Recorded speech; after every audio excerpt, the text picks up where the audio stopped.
All right, so if you're an NRI who's finally moving back to India for good, I bet you have a to-do list that's just massive. But listen up, because today we're tackling one super important financial thing that people sometimes forget about: converting those NRI bank accounts. I mean, think about it. The boxes are packed, the flights are booked, you're all set for this amazing new chapter back home. It's a huge, exciting step. But in the middle of all that chaos, did you stop and think, hey, what am I supposed to do with my bank accounts? Yeah, exactly. And let me be clear, this isn't just about being neat and tidy with your finances. Nope, this is actually a mandatory compliance thing.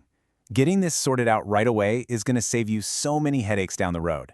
And don't worry, we're going to break down exactly how to get it done. Okay, so first up, let's talk about why you even have to do this.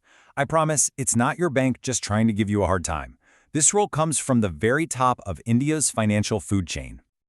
So you've got the Reserve Bank of India, the RBI, and the Foreign Exchange Management Act, which is FEMA. And their rules are crystal clear.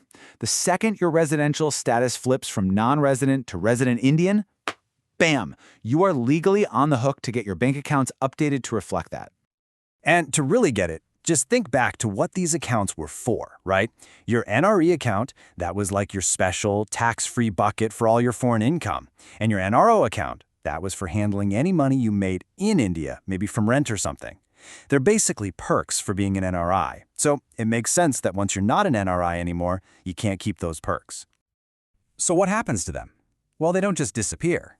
Both your NRE and NRO accounts get rolled into one. A standard, regular old resident savings account. You know, the kind of account that literally everyone else living in India uses.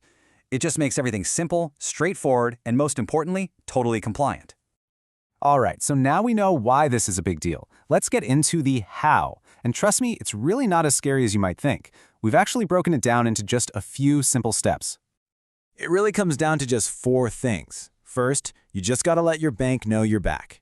They'll give you a conversion form to fill out. Then you hand that in with some documents, and that's pretty much it. You wait for the bank to do its thing on their end, super straightforward. And to make it even easier, here's exactly what you'll need to have ready. You'll need your passport, obviously, to show the arrival stamp. You'll need proof of your new Indian address, like an Aadhaar or voter ID. Your PAN card, of course, can't do anything financial in India without it. And a couple of passport-sized photos. That's really it. Just get that little package together, and you're golden. Okay, now here's something important to remember. Changing your bank account isn't something that happens in a vacuum. It's more like the first domino in a line. It's going to trigger a bunch of other changes across your whole financial life. Let's talk about that ripple effect. And this is the big one. Remember how amazing it was to earn tax-free interest on your NRE account? Well, once that account becomes a resident account, that party's over. All the interest you earn from that point on is taxable under Indian law. That's a huge shift you've got to factor into your tax planning going forward. So the next domino to fall? All your investments. We're talking about everything. Your demat account for shares, your mutual funds, your insurance payments, even your loan EMIs.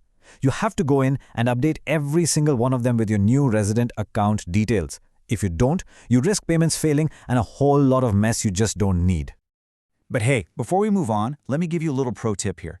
If you've got a decent chunk of money in foreign currency that you're bringing back, listen up. Don't feel like you have to immediately convert it all into rupees. There's actually a much smarter way to play this.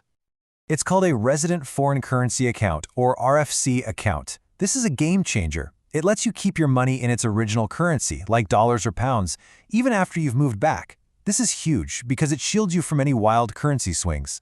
Plus, depending on the rules, you might even get tax benefits on the interest. It's an absolutely fantastic tool to make your financial move way smoother. Okay, phew, we've definitely gone through a lot. So let's just boil it all down one last time into a super simple checklist.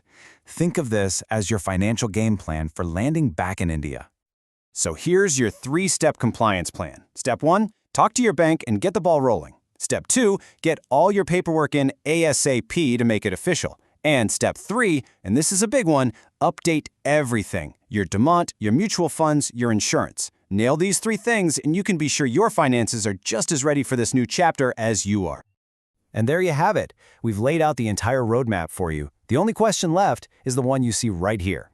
Seriously, getting these financial ducks in a row as soon as you land, it's the best gift you can give yourself.